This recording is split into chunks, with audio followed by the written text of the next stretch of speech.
ఈ hair style చాలా బాగా సెట్ అయింది. ఇదిగో ఆన్ ద వే అమ్మా, దారిలో ఉన్నాను, వచ్చేస్తున్నాను. సరే సరే, తొందరగా వచ్చేయ్, నీకోసం ఇక్కడ వెయిటింగ్. నేను వచ్చింది ఏదో ఒకటి చేసి ఈ నిశ్చితార్థాన్ని ఆపడానికి.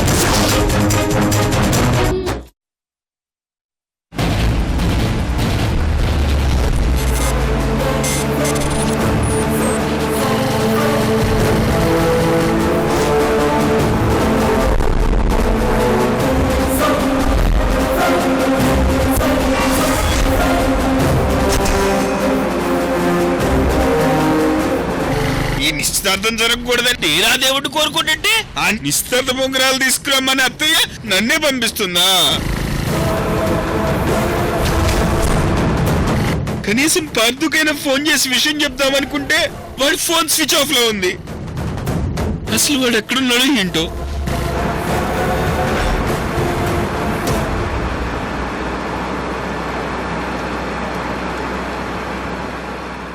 వస్తున్నాను అమూల్య, వస్తున్నాను. నా ప్రేమ విషయం నా నోటితో నేను చెప్పకుండా నీకు నువ్వే నీ నోటితో నన్ను ప్రేమిస్తున్నానని చెప్పేలా చేస్తాను. జీవితాంతం నువ్వు నా పక్కనే ఉండాలి అమూల్య. నేను నిన్ను దూరం చేసుకోలేను. I love you Amulya, I love you. ఇప్పుడు ఏం చేయాలి? అసలు ఎట్టి పరిస్థితుల్లోనూ ఐశ్వర్య పార్థుకి నిశ్చితార్థం జరగకూడదు. కానీ ఎలా? ఏం చేయాలో ఏం అర్థం కావటం లేదు.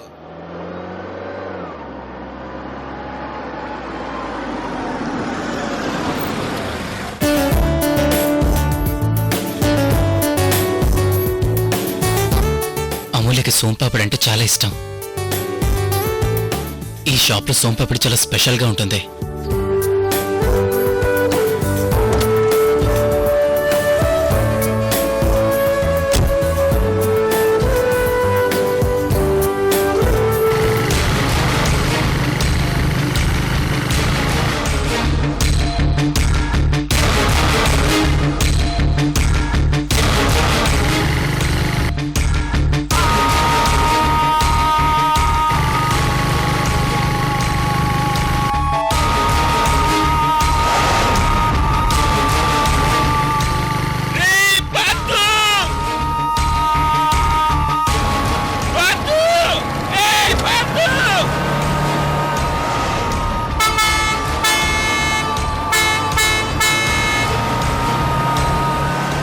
పార్థు అని ఎవరో పిలిచినట్టుందే, ఎవరు కనపడటం లేదా?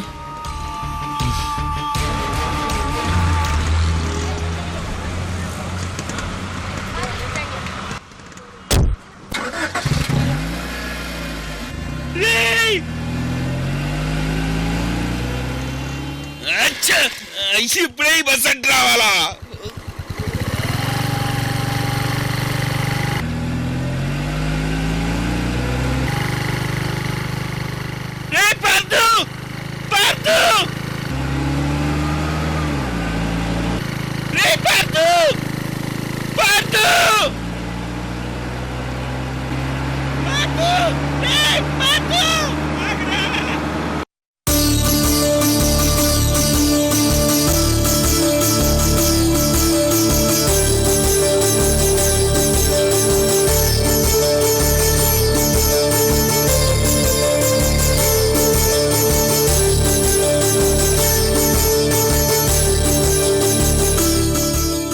ఇవిగోండి పంతులు గారు, మీరు అడిగినవి. ఇలా ఇవ్వమ్మా. ఇంకా ఏమైనా కావాలంటే చెప్పండి. చాలమ్మా, ఇంకేం అక్కర్లేదు. ముహూర్తం టైం దగ్గర పడుతుంది. ముందు పెళ్లి కూతురిని పిలిపించండి. వెంటనే పిలిపిస్తాను. అమూల్య, ఐశ్వర్యని కిందకి తీసుకురామ్మా. తీసుకొస్తున్నా అత్తయ్య గారు. అవును, నేను చిన్న ఫంక్షన్కి వచ్చా. ఈవినింగ్ కల్లా వచ్చేస్తా. Okay, bye.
నా కాబోయే కోడలికి నా దిష్టే తగిలేలా ఉంది.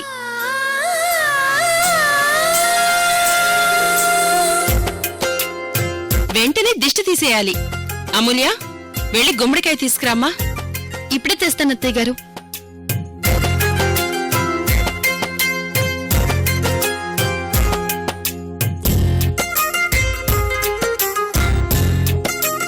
ఇదిగోండి అత్తయ్య గారు.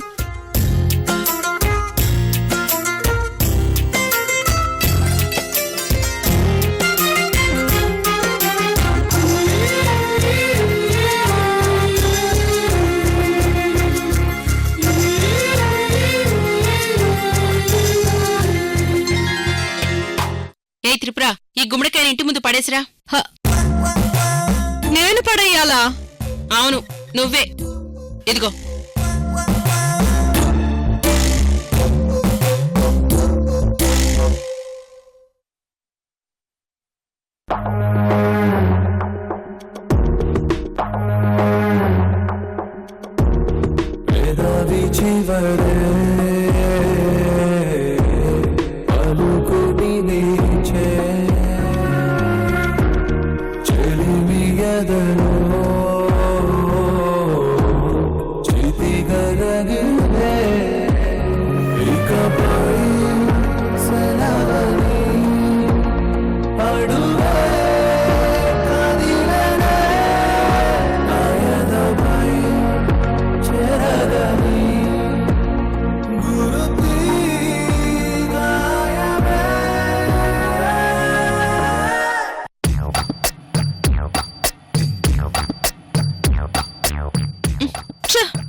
పనివాళ్ల చేత చేయించాల్సిన పనులు నాతో చేయిస్తున్నారు. చేయించని ఇంకెన్నాళ్ళు? ఐశ్వర్యకి పార్దోకి పెళ్లి జరిగేంతవరకే. ఆ తర్వాత ఈ సామ్రాజ్యానికి మొత్తం నేనే మహారాణిని. ఆ తర్వాత నన్ను అవమానించిన ప్రతి ఒక్కరి సంగతి అప్పుడు చెప్తా.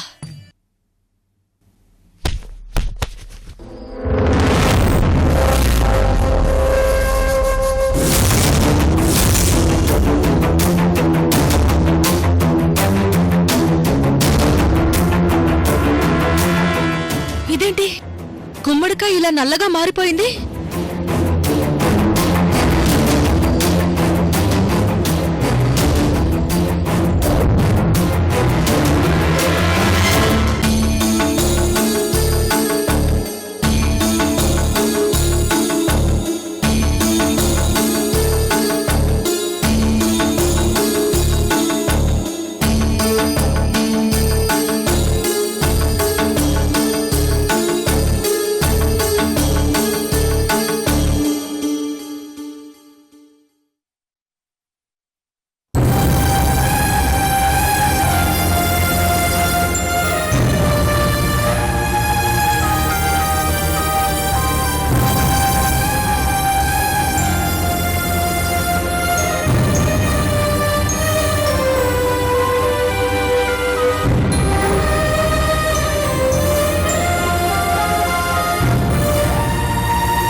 మాస్టారు,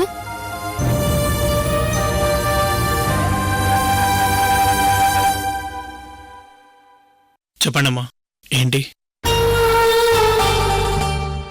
నేనే పని చేసినా ఎవరిని నొప్పించకుండా చేస్తుంటాను. కానీ మీ విషయంలో మాత్రం మిమ్మల్ని నొప్పించాను మాస్టారు. నేను చేసే ప్రతి పని 1కి 10 సార్లు ఆలోచించి చేస్తాను. ఐశ్వర్య గారి విషయంలో కూడా అంతే. తను మిమ్మల్ని ప్రేమించడం లేదని కన్ఫర్మ్ చేసుకున్న తర్వాతే ఈ నిర్ణయం తీసుకున్నాను మాస్టర్.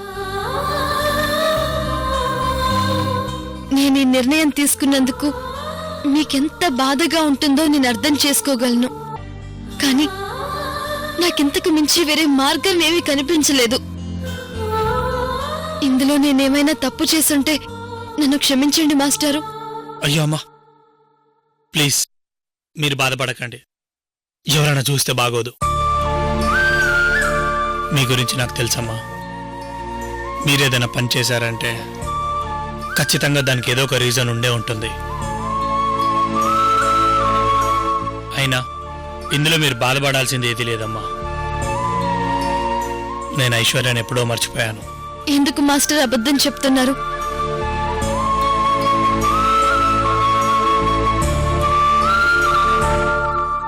నేనంతా చూశాను. పెళ్లి కూతురుగా ఐశ్వర్య గారిని రెడీ చేసి తీసుకొస్తున్నప్పుడు మీరు తనని చూసి బాధపడడం నేను గమనించాను. మనసులో అంత బాధ పెట్టుకొని పైకి ఎంత నార్మల్ గా ఎలా ఉండగలుగుతున్నారు మాస్టర్? చూడండమ్మా, ఐశ్వర్యను నేను ప్రేమించాను, కానీ తను నన్ను ప్రేమించలేదు. అలా అని నేను తనని ప్రేమించమని ఎప్పుడు ఇబ్బంది పెట్టలేదు. ఐశ్వర్య నా ప్రేమని ఎప్పటికన్నా అర్థం చేసుకుంటుందని అనుకున్నాను, కానీ తన మనసులో నాకు స్థానం లేదని తెలిసిన తర్వాత తనని నా మనసులో నుంచి చేర్పేశాను.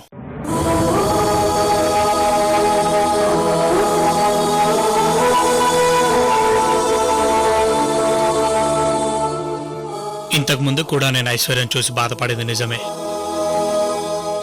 ఎంతైనా ఒకప్పుడు తనని ప్రేమించాను కదా,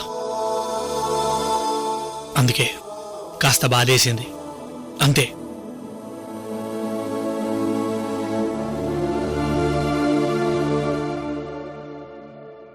మీరు నా గురించి ఆలోచించి అనవసరంగా డిస్టర్బ్ అవుతున్నారు.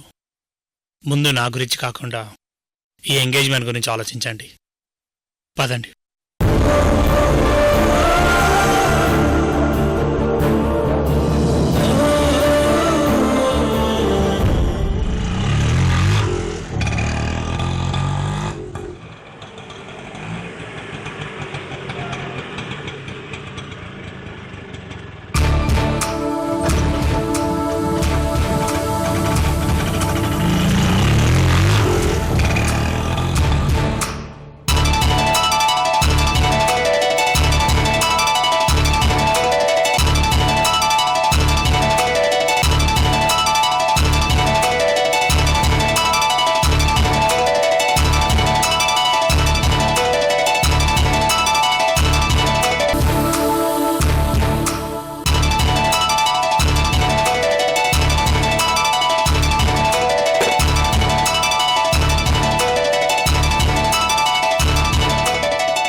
నువ్వు హాస్టల్లో ఉండే అమ్మాయి కదా?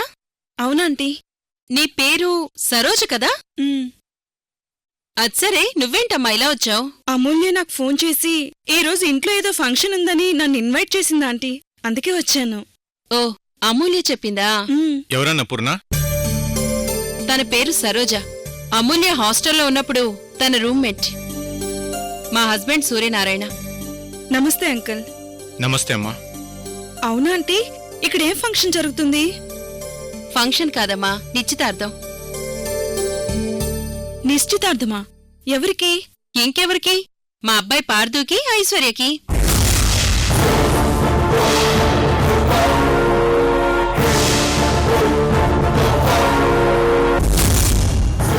ఐశ్వర్య? అదిగో అమ్మా, ఆ అమ్మాయే.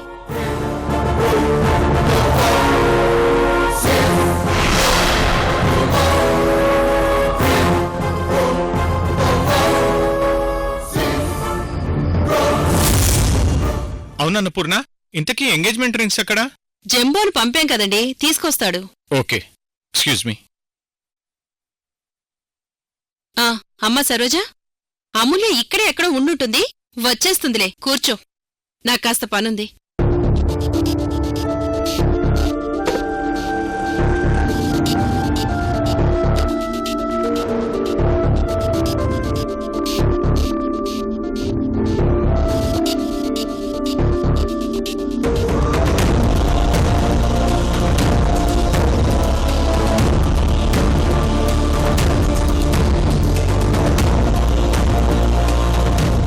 సరోజ గారు,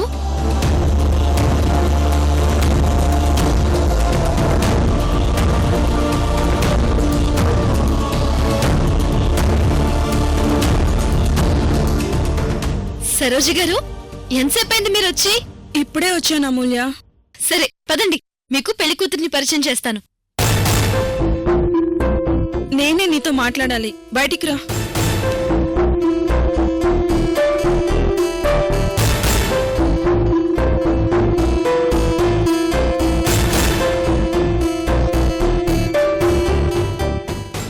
సరోజ గారు, ఏమైంది?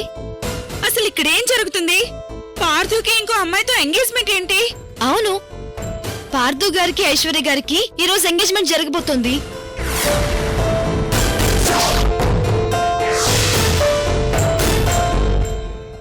ఏం మాట్లాడుతున్నావు అమూల్య?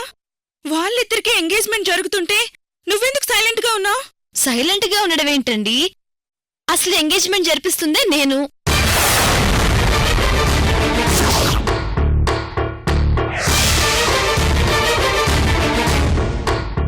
ఏంటమూల్య, అసలు నువ్వు నీ హస్బెండ్ కి వేరే అమ్మాయితో ఎంగేజ్మెంట్ చేయడం ఏంటి? నాకేం అర్థం కావట్లేదు. చూడండి సరోజ గారు, నేను ఏ పరిస్థితుల్లో పార్థు గారిని పెళ్లి చేసుకున్నాను, ఏ పరిస్థితుల్లో విడాకులు తీసుకోవాలని నిర్ణయించుకున్నాను మీకు బాగా తెలుసు. నేను ఇంటికి వచ్చిన దగ్గర నుంచి మా అత్తయ్య గారు నన్ను కోడలుగా కాకుండా కూతురులాగా చూసుకున్నారు. ఒక విధంగా చెప్పాలంటే సొంత కూతురు కన్నా ఎక్కువగా చూసుకున్నారు. కానీ ఈ మధ్య నా విషయంలో ఆవిడ చాలా ముభావంగా ఉంటున్నారు. ఎందుకా అని నేను అర్థం చేసుకుంది ఏమిటంటే, నేను వెళ్ళిపోయాక పార్థు గారు మళ్ళీ తన పాత జీవితాన్ని ప్రారంభిస్తారని ఆవిడ చాలా భయపడుతున్నారు. అందుకే నువ్వే నా కొడుక్కి నీలాంటి అమ్మాయిని చూసి పెళ్లి చేయి అమూల్య అని నన్ను రిక్వెస్ట్ చేశారండి. నాకు కూడా పార్థు గారి జీవితం హ్యాపీగా ఉండాలి అనే ఉద్దేశంతో ఈ పెళ్లి జరిపిస్తున్నాను సరోజ గారు. అది జరిగిన విషయం.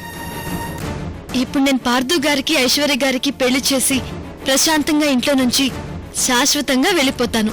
అమూల్య, అసలు నువ్వేం చేస్తున్నావో నీకు అర్థమవుతుందా? నువ్వు కోర్టులో 6 నెలలు విడాకులు వాయిదా అడిగితే నీ మనసులో ఎక్కడో ఒక చోట పార్థుతో కలిసి ఉండాలని అనుకుంటున్నావేమోనని ఊహించాను. కానీ ఇక్కడ చూస్తే నువ్వు నీ భర్తని వేరే అమ్మాయికిచ్చి పెళ్లి చేయాలని అనుకుంటున్నావు. నిన్ను చూస్తే కోప్పడాలో జాలిపడాలో అర్థం కావడం లేదు. అబ్బా, మళ్ళీ మొదటికొచ్చారా? రామాయణం అంతా విని రాముడికి సీత ఏమవుతుంది అని ఎవరు అడిగారట. అలా ఉంది మీ వరుస. చూడండి సరోజ గారు, ఒక ఫ్రెండ్గా మీరు నా గురించి ఆలోచించడంలో తప్పేమీ లేదు. కానీ మీరు చెప్పేది నా లైఫ్లో జరగదు. ఎందుకంటే నా గోల్ వేరే ఉంది. జీవితంలో నేను చాలా మంచి పొజిషన్కి వెళ్ళాలి. ఈ సొసైటీలో నాకంటూ ఒక అర్హతని సంపాదించుకోవాలి. కాబట్టి మీరెక్కువగా నా గురించి ఆలోచించడం మానేసి మైండ్ ప్రశాంతంగా ఉంచుకోండి, సరేనా?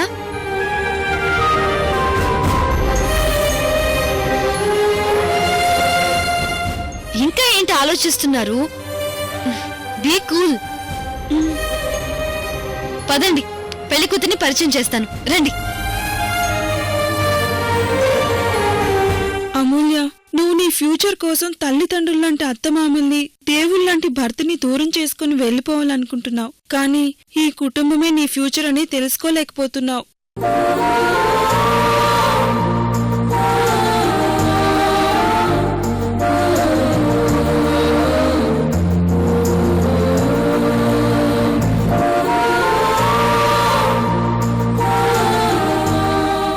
అమూల్య, రోజు రోజుకి నీ మీద ప్రేమ పెరిగిపోతుంది. ఆ ప్రేమ పెరిగే కొద్దీ నిన్ను ఎప్పుడెప్పుడు చూస్తానా అని నాలో ఆతృత ఎక్కువైపోతుంది. ప్రేమలో ఉన్న ప్రతి ఒక్కరికి ఇలాంటి అనుభవాలే ఎదురవుతాయేమో. నిన్ను చూడాలని చాలా ఆరాటంగా ఉంది అమూల్య. రే పార్థు, ఆగరా! రే పార్థు, ఆగు! పార్థు! రేయ్! పార్థు! వీడిని ఎలాగైనా ఆపాలి. వీడిని ఆపి విషయం అంతా వివరంగా చెప్తే ఖచ్చితంగా వీడింటికి వెళ్ళడు. నిశ్చితార్థం ఆగిపోతుంది. పార్థు! రేయ్!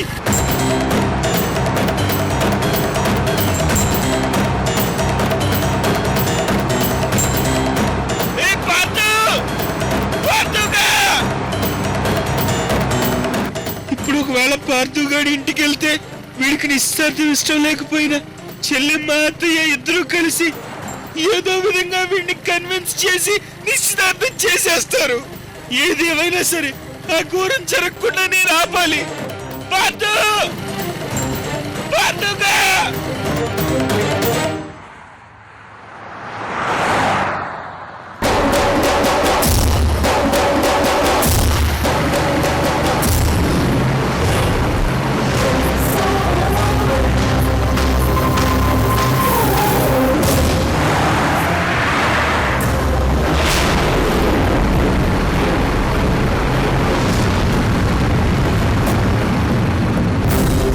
Hey, Pato! Hey, Pato!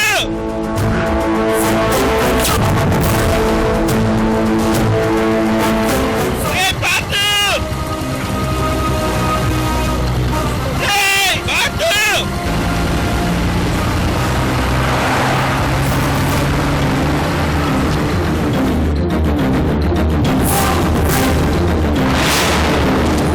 Hey, Pato!